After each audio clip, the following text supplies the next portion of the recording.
Ну, в общем, сделал я пробную поездочку, выехал на трассу. Вот.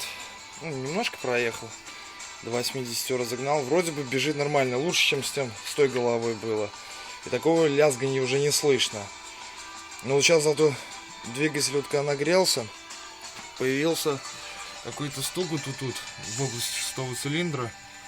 Вот такой вот глухой какой-то тух-тух-тух-тух-тух. Думал, может, вкладыши, поддоне вроде бы этого не слышно.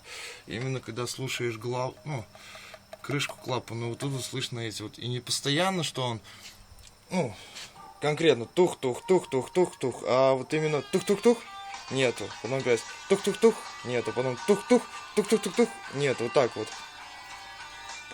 Непостоянный звук какой-то. Вот так вот. То есть, то нету его.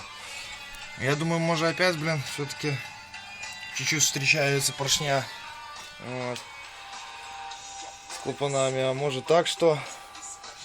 А может надо зазоры, отрегулировать в клапанах. Потому что я зазоры не регулировал, ничего. Вот. Короче, в общем, даже не знаю. Ну, в общем, наверное, пока пусть так оно и будет. Дождемся специалиста, который приедет там с юга. Вот. Посмотрит, он послушает, может клапана подрегулирует, впрыск немножко лучше сделает. Вот этим индикатором настроит.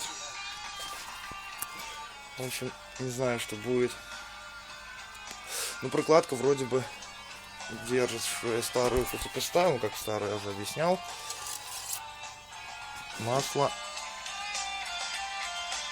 Не молоко. Вроде бы нормально. Тосол вроде бы не уходит. Вот. Сейчас двигатель нагревшись, бачок. Открывать страшно, Попробуем. А не, нормально. Ну и есть тосол в бачке, не ушел никуда. Хотя температура уже, термостат был, сработал.